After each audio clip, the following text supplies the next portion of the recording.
So I just had to do this call, or I had to do this video right after my most recent call because I had a half an hour and I'm like, you know what? I got to do the video now because it's fresh in my mind. And as you know, a lot of the topics for these videos come from my coaching calls because I know that if I have a client that is struggling with something and you're watching these videos, you probably have either struggled with some of these things or are struggling with some of these things, because the majority of the videos that I talk about, that I create, are on weight loss, because the majority of my clients, I would say probably out of the hundreds of clients that I have right now, I would say probably 98% of them to some extent want to lose weight.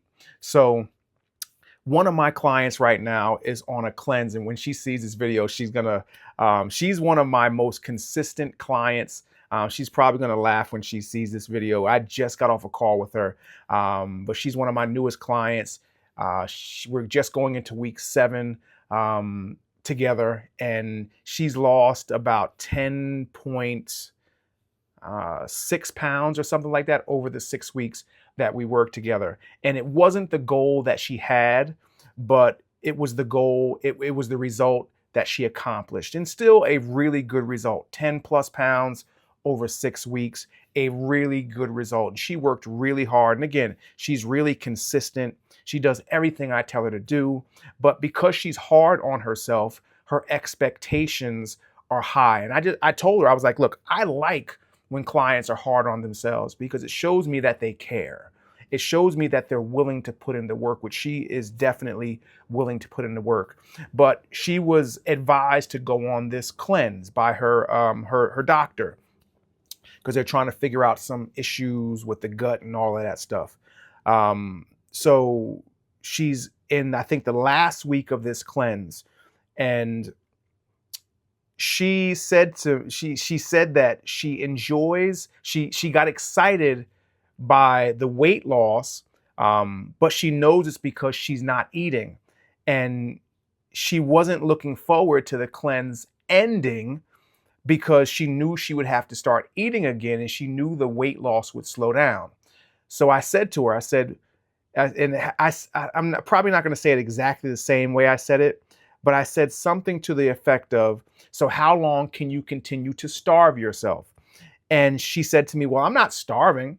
And of course she's not starving, but I said it, I use such a dramatic word to prove a point. And I said to her, I said, well, how long can you continue to not eat?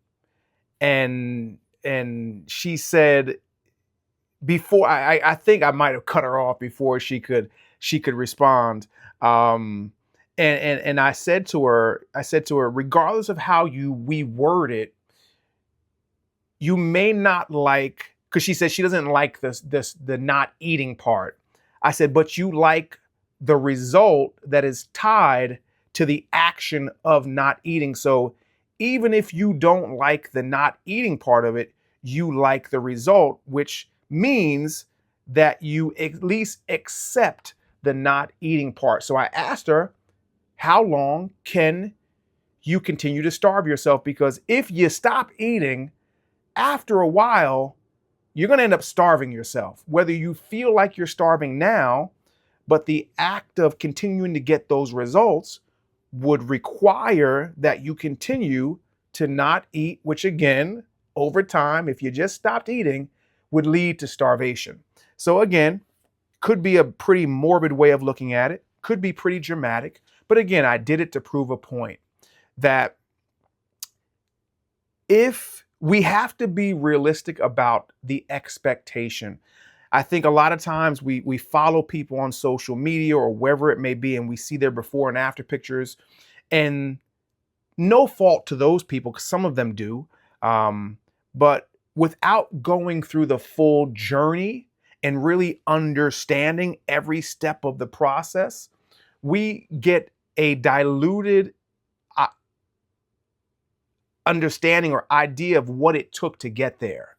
And I had a client just yesterday where we really had to break down the math on a 4 pound a week weight loss, which was what she would like.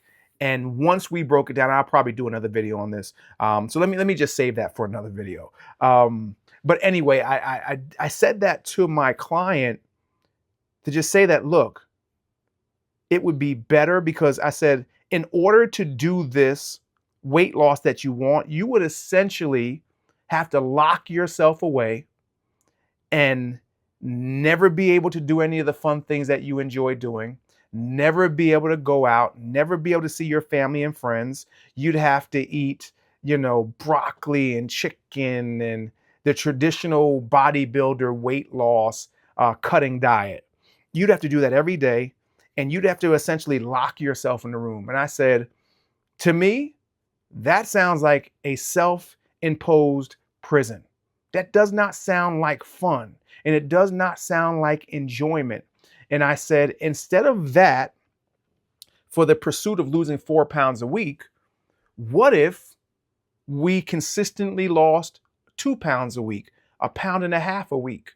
But in doing that, you could also be able to still enjoy events, especially being the summertime, and there's just more opportunities for barbecues and picnics and all these outdoor activities. You can go out, hang out with your family and your friends, enjoy that time, not have to worry about every single thing that you put in your mouth, and still move closer to your goals. Yes, you would get there slower, but you could get there without having to sacrifice or completely 360 your whole lifestyle. Which would be better? I'm not here to tell you which would be better, but the whole goal should be sustainability. Can you do this for the rest of your life? And that's why, again, I asked my client, how long can you continue to starve yourself?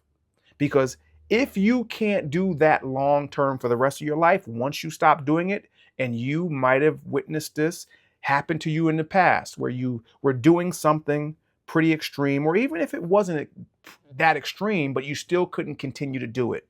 And once you stopped doing it, you gained all the weight back that you lost, plus some.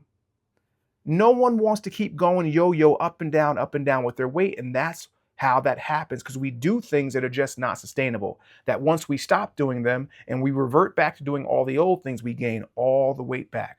So I have a saying, and you've probably heard this before: slow progress is better than no progress. And still, 2 pounds a week is not slow. Think about it. 2 pounds a week, 8 pounds a month.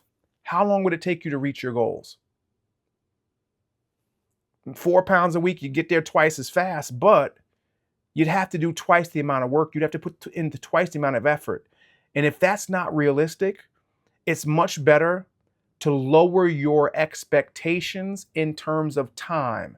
Don't lower the goal that you have for yourself. Keep the goal, but lower the expected arrival date at that goal. Give yourself the time to create the habits. Give yourself the ability to enjoy your life and not put yourself in a prison to accomplish a goal that you're not going to be able to sustain long term. So I just wanted to put that out there. My client story. She's getting amazing results, but I'm sure there's other people out there that are watching this video that are struggling with this as well, because they want quick results. I was telling my clients that we live in this world where you can get everything overnight. But the thing is, I tell all my clients is that the two most important pieces of success when it comes to weight loss are patience and consistency. And most people lack one of those, which causes them to give up before they ever reach their goals. So let me know what you think down below in the comments. And if you need help on your journey, click the first link down below in the description. Fill out the form, and the two of us will figure out what we need to do together to get you from where you're at to where you want to be.